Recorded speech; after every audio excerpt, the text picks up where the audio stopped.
नमस्कार, जय जोहार। स्वागत है आपका फिजिकल एजुकेशन के पाठशाला में और मैं हूं आपका दोस्त चेतन गोस्वामी। और मैं आज आपके लिए आया हूं टॉप 20 मोस्ट क्वेश्चन, जिसका आज पार्ट 5 है। तो ये MCQ और PYQ आपके बहुत हेल्पफुल होंगे। तो चलिए बिना समय बर्बाद किए हम चलते हैं क्वेश्चन की ओर। तो आज का पहला क्वेश्चन है, मांसपेशी तंतु में प्रोटीन मौजूद होते हैं भाई, जो muscle fibre the protein are present. चलिए इसका ऑप्शन है एक्टिन है या फिर मायोसिन है या फिर दोनों में नहीं है। क्या एक्टिन में प्रोटीन मौजूद रहता है या फिर मायोसिन में मौजूद रहता है। तो चलिए आपके लिए मैं एक इमेज लेके आया हूँ दोस्तों। इस इमेज के जरिए से हम क्लियर करते हैं। देखिए ये जो ब्लू कलर का लाइन दिख रहा है दोस्तों, ये है हमारा एक्टिन, इसमें एक्टिन फिलामेंट लिखा हुआ है। ये जो पिंक कलर का लाइन दिख रहा है दोस्तों, ये हमारा मायोसिन। तो मायोसिन में जो प्रोटीन उपयोग रहता है वो रहता है एम प्रोटीन और सी प्रोटीन। और एक्टिन में जो रहता है दोस्तों वो रहता है ट्रोपोमायोसिन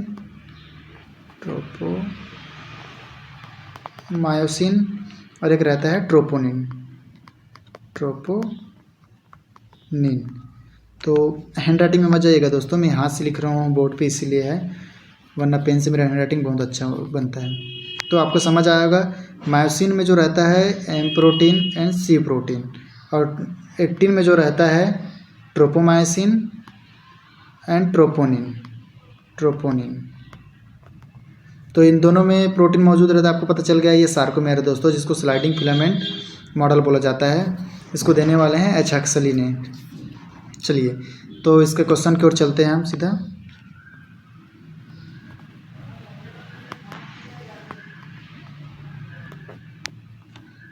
चलिए इसको मैं इरेज कर देता हूँ। तो समझ में आया मायोसिन में और एक्टिन में कौन सा प्रोटीन पाया जाता है। तो इस दोनों में जब प्रोटीन को बताया हूँ दोस्तों, तो आई होप इसका आंसर तो बोथ ही होगा। मायोसिन में भी उपस्थित रहता है और एक्टिन में भी रहता है।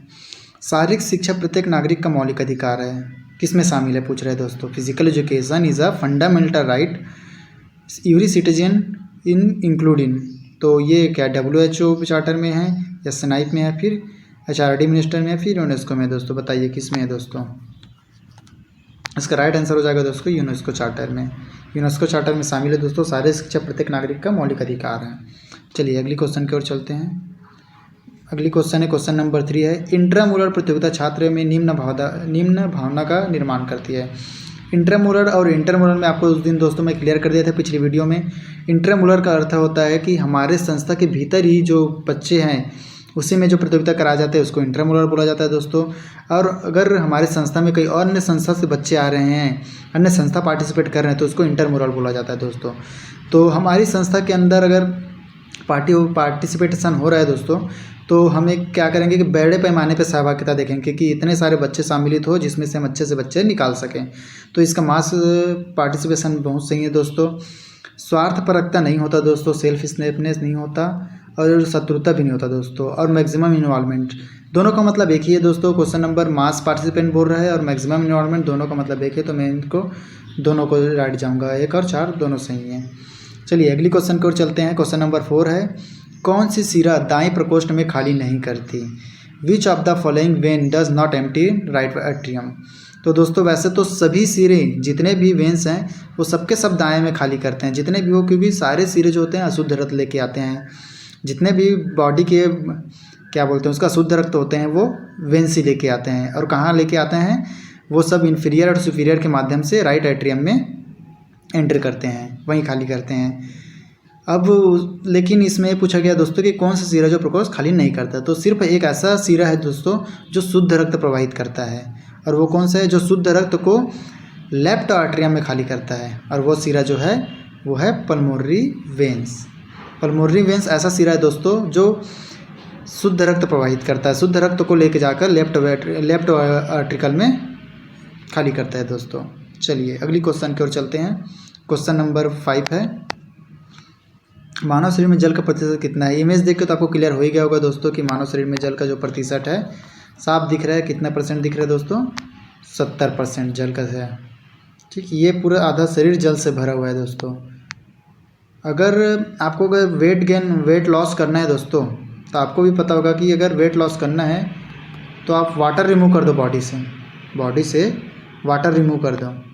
बॉडी से वाटर रिमूव करने से क्या होता है कि बहुत जल्दी वेट लॉस हो जाता है।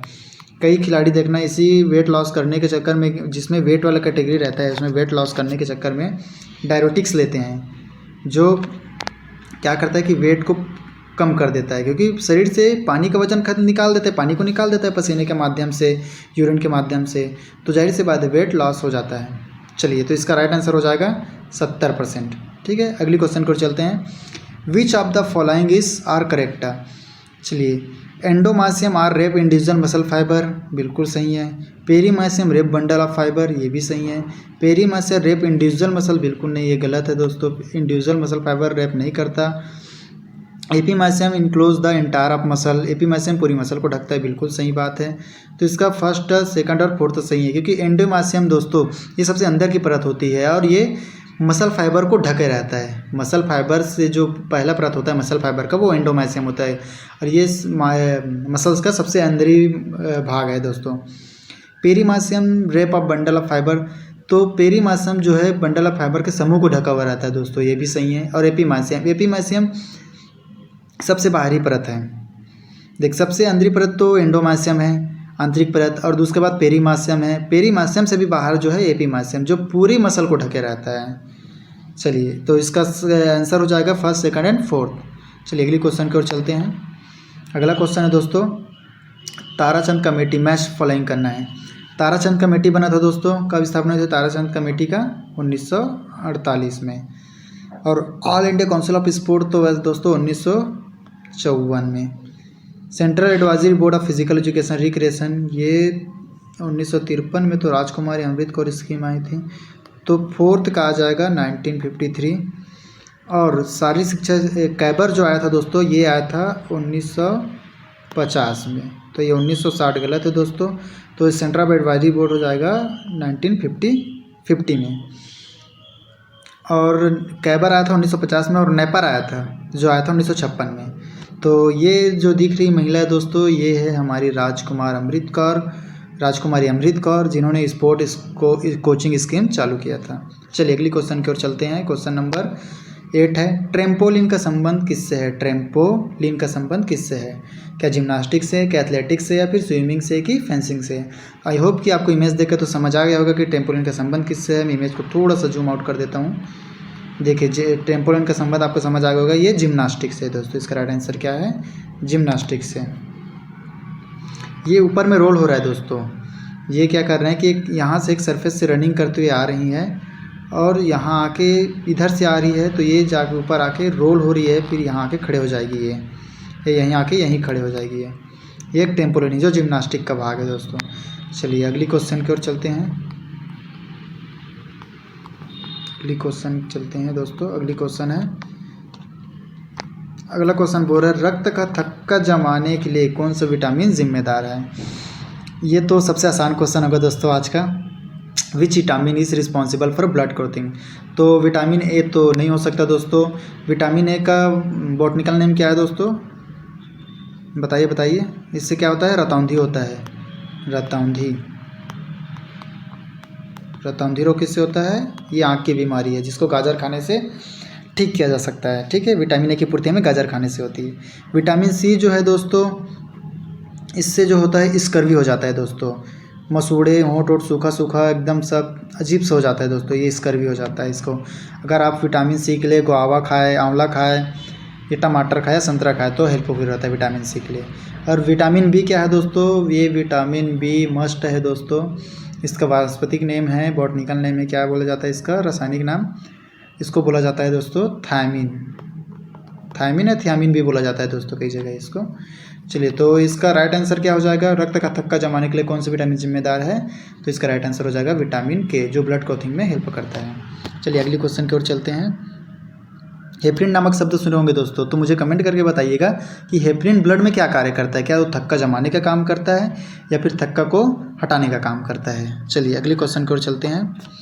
फुटबॉल खेलते समय किस प्रकार की ऊर्जा का उपयोग होता है? तो फुटबॉल खेलते समय दोस्तों वैसे तो मांसपेशी ऊर्जा का उपयोग होता है, इलेक्ट्रिकल ऊर्जा का तो बिल्कुल उपयोग नहीं होता, विद्युत ऊर्जा का उपयोग नहीं होता दोस्तों, जिसको हम काट देंगे।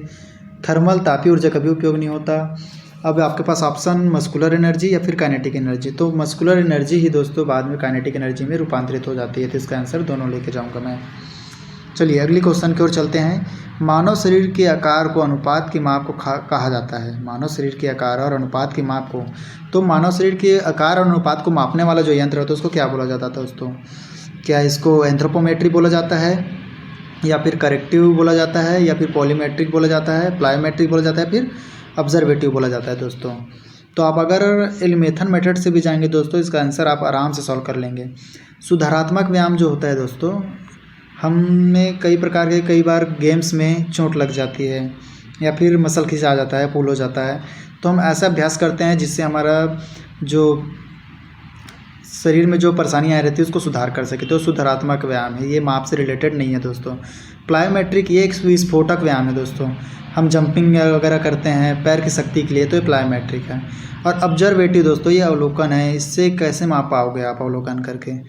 तो ये भी आंसर हट जाएगा, ये भी हट जाएगा। तो इसका सही आंसर हो जाएगा एंथ्रोपोमेट्री, जो शरीर के माप को, देखो इसमें इमेज के जरिए आपको दिखा देता हूँ दोस्तों मैं।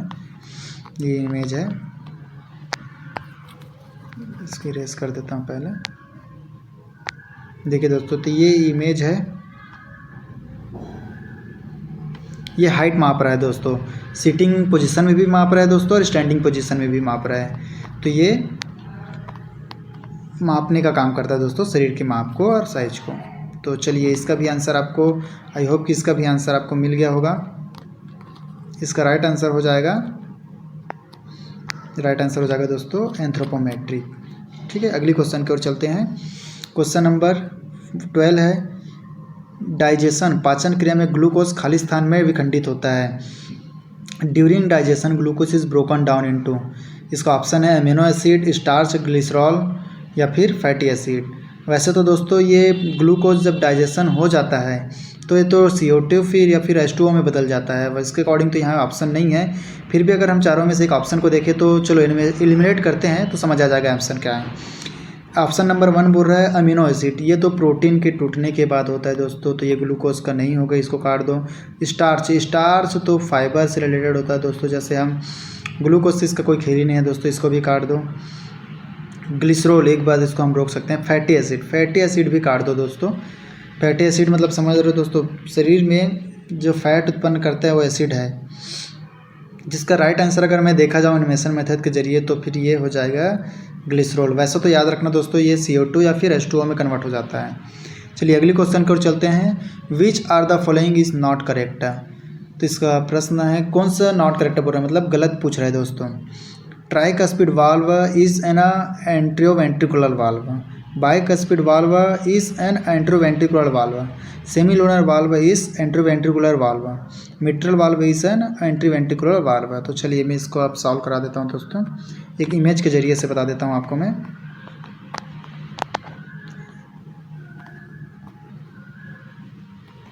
चलिए ये थोड़ा सा रेस कर देता हूँ इसको।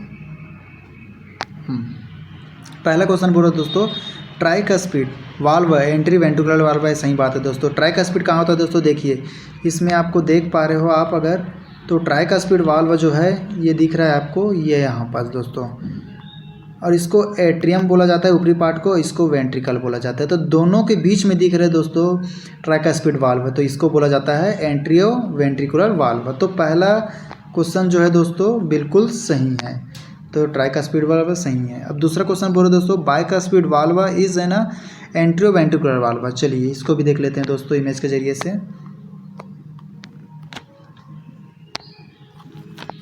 बाइकस्पिड वाल्व, देखो बाइकस्पिड वाल्व जिसको मिट्रल वाल्व भी बोला जाता है दोस्तों, यही बाइकस्पिड वाल्व है, ये मिट्रल वाल्व को भी बोला जाता है। तो ये एट्रियम और ये वेट्रियर, तो दोस्तों मिट्रल वाल्व और बाइकस्पिड वाल्व भी दोनों के बीच में, एंट्रियर वेंट्रिकुलर के बीच में ही है दोस्तों ये।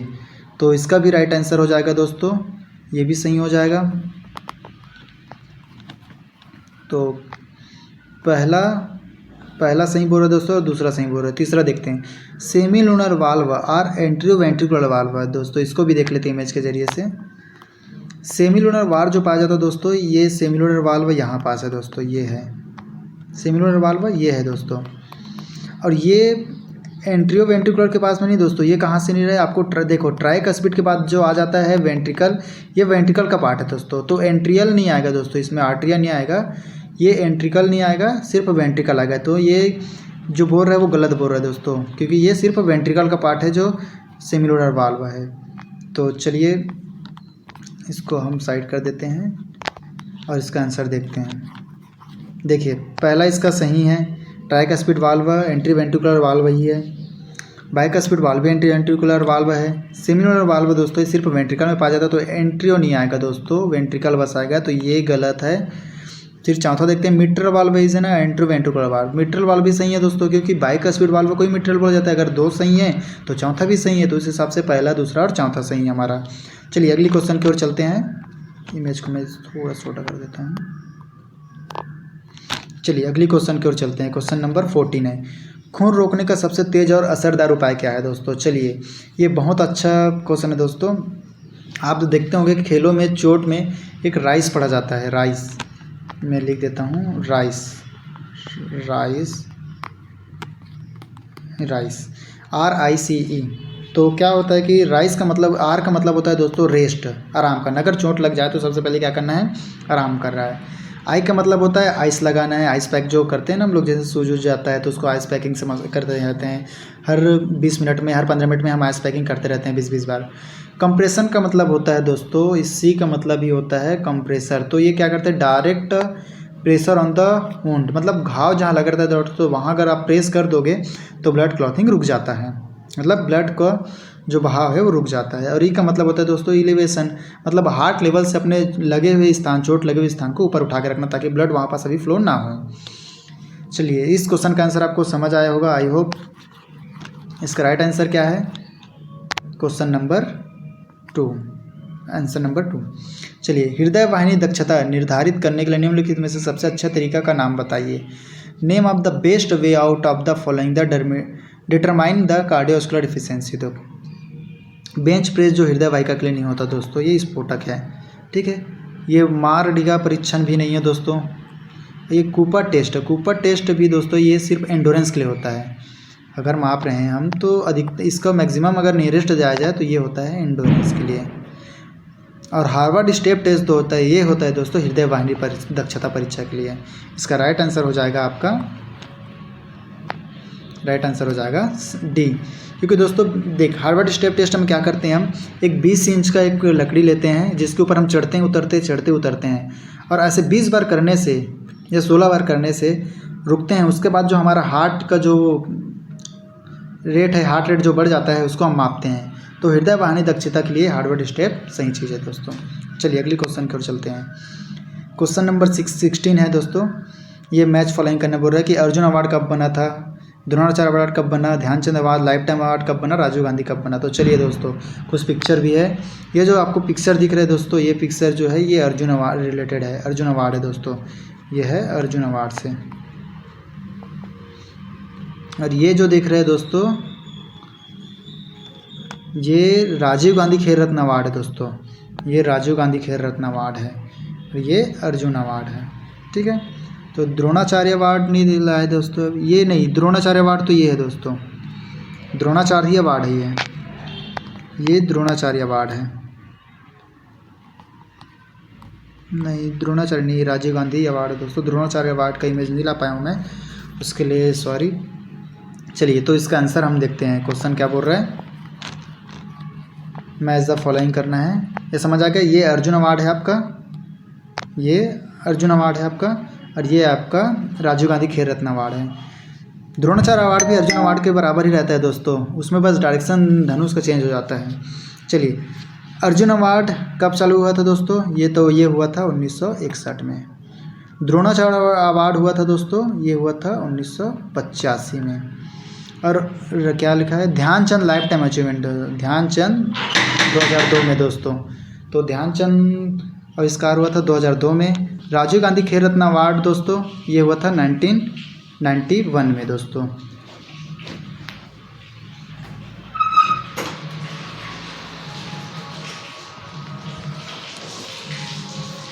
चलिए अगली क्वेश्चन की ओर चलते हैं, आई होप कि ये समझ आया होगा। क्वेश्चन नंबर 17 है, शारीरिक शिक्षा का संज्ञानात्मक उद्देश्य में सम्मिलित है। The cognitive objective of physical education included. Cognitive से रिलेटेड है दोस्तों, मतलब ये संज्ञान से रिलेटेड है, माइंड से रिलेटेड है। जितने भी क्वेश्चन आपको माइंड से रिलेटेड देखेंगे तो उसमें आप टिक कर सकते हैं। इसका ऑप्शन पहला नंबर है ज्ञान प्राप्ति के लिए, तो ये कॉग्निटिव है तो ज्ञान प्राप्ति के लिए दोस्तों, इसका राइट आंसर पहला आंसर सही है। एबिलिटी टू थिंक, विचार की शक्ति, ये भी सही है दोस्तों, क्योंकि विचार की शक्ति कहाँ से आती है, विचार कहाँ से करोगे, थिंक माइंड से ही ना। ज्ञान का व्याख्या करना, इंटरप्रिटेटिंग ऑफ नॉलेज, फिर से नॉलेज आ गया दोस्तों, तो ये भी माइंड का ही क्वेश्चन है। तो मस्कुलर फिटनेस, ये फिजिकल क्वेश्चन है दोस्तों, तो मस्कुलर फोर्थ को काट दो। बॉडी कंट्रोल ऑफ कोऑर्डिनेशन, ये भी फिजिकल रिलेटेड है दोस्तों, तो इसको भी काट दो। तो इसका फर्स्ट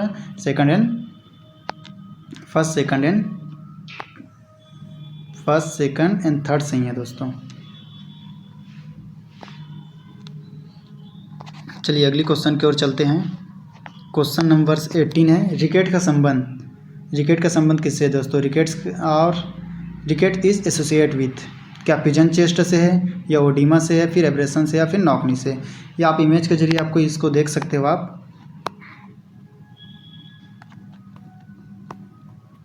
देखिए ये जो लेग है दोस्तों, ये फीमर हड्डी है, ये हमारा फीमर हड्डी है, और ये टिबिया और फिबुला है।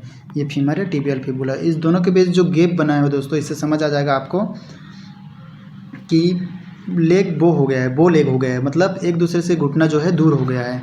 तो इसके आप एनिमेशन मेथड में भी जाएंगे दोस्तों, तो नॉकनी होगा नहीं। नॉकनी का मतलब होता है घुटना का जुड़ना, तो आप ये हटा दीजिए दोस्तों। एब्रेशन मतलब होता है रगड़, शरीर में कोई रगड़ लगता है, तो फिर ये रिकेट से संबंधित नहीं, ये भी हटा दिए। ओडिमा भी नहीं है दोस्तों, ओडिमा किसी चीज़ की कमी होता है दोस्तों। ये पिजन चेस्ट है, इसका राइट आंसर हो सकता है दोस्तों, ये अक्सर बच्चों में पाया जाता है, पिजन चेस्ट है। चलिए अगली क्वेश्चन की ओर चलते हैं।